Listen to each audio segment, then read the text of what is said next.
Most disappearances don't begin with chaos. There's no sudden scream, no obvious struggle, no single moment that clearly marks the beginning of something terrible. They begin quietly. A person wakes up and follows a routine they have repeated hundreds of times before. They respond to messages. They make plans. They move through familiar spaces without fear, without urgency, without any reason to believe the day will end differently than all the others. In many cases, the last confirmed moments are painfully ordinary. A casual conversation, a short drive, a routine errand. Nothing dramatic enough to be remembered clearly at the time. When investigators later reconstruct these timelines, they are often struck by how normal everything appears. Friends remember laughter. Family members recall calm voices. Co-workers describe a person who seemed distracted only by everyday concerns. And yet, somewhere between one ordinary moment and the next, the person disappears. There is no clear point where danger announces itself, no warning that something irreversible is about to happen. Instead, there is a quiet break in the routine, a call that is never returned, a destination that is never reached, a door that is never opened again. These cases are especially disturbing because they challenge our assumptions about safety. They suggest that disappearance does not always require planning, violence, or intent. Sometimes it arrives unnoticed, hidden inside an otherwise normal day. Today, we are examining real cases of people who vanished after what should have been just another ordinary day. No dramatic final messages, no visible signs of fear, just routines that were interrupted and lives that never resumed. On an April evening in 2006, Brian Schaefer went out with friends in Columbus, Ohio. He was a medical student nearing graduation, under stress but optimistic about the future. The night was meant to be simple: drinks, conversation, a break from routine. Security cameras recorded Brian entering a bar complex called the Ugly Tuna Saloon. The footage shows him talking, laughing, blending into the crowd. Nothing about his behavior suggests distress or urgency. But that is where the story stops. Despite multiple cameras covering exits, Brian was never seen leaving the building. Friends waited for him outside. He never appeared. Calls to his phone went unanswered. By morning, concern turned into alarm. Police reviewed the surveillance footage repeatedly. They identified every person who entered and exited during the relevant time frame. Brian's departure was never captured. His phone activity ceased shortly after that night. No bank activity followed. No confirmed sightings ever surfaced. The bar was crowded, the environment was public, and yet Brian Schaefer vanished without a trace. The most unsettling part is how normal everything was beforehand. No arguments, no plans to disappear, just a night out that ended without explanation.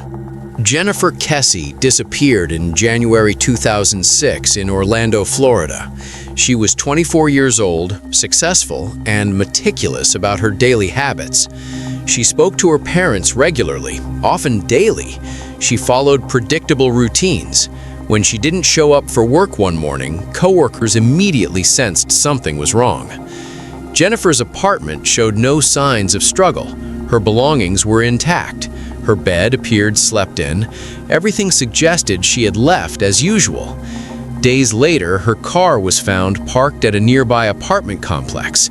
Surveillance footage showed a person parking it, but in every frame, the individual's face was obscured by fence posts. Jennifer's phone was turned off shortly after her disappearance, something her family says she never did. There were no alarming messages, no strange calls, no indication that Jennifer anticipated danger. Her day began like countless others. Somewhere between routine and return, she vanished. In February 2004, Maura Murray left her college campus in Massachusetts. telling professors she would be away due to a family emergency. She packed her car and began driving north. Along a rural road in New Hampshire, Maura crashed her vehicle into a snowbank. Witnesses stopped to help. She declined assistance and said she had already called for help. By the time police arrived minutes later, Maura was gone. Her car was locked, her belongings remained. The surrounding area was searched extensively. No trace of her was found. Maura's actions earlier that day appeared deliberate but not alarming. She made travel arrangements. She followed routine procedures. There was no clear indication she intended to disappear permanently. What happened after she stepped away from the crash site remains one of the most debated mysteries in modern missing person cases. A normal drive became the last confirmed moment of her life. In February 2000, 9-year-old Asha Degree went to bed in her family's home in North Carolina. The night was stormy. Rain fell steadily. There was nothing unusual about the evening. Sometime before dawn, Asha left her house alone. Witnesses later reported seeing a small figure walking along the highway in the rain. Her backpack was later discovered buried miles away. Despite extensive searches, Asha Degree was never found. There were no warning signs beforehand, no history of running away, no explanation for why she left or where she intended to go. Her disappearance began with a normal bedtime and ended with questions that have lasted decades. What connects these stories is not danger, but familiarity.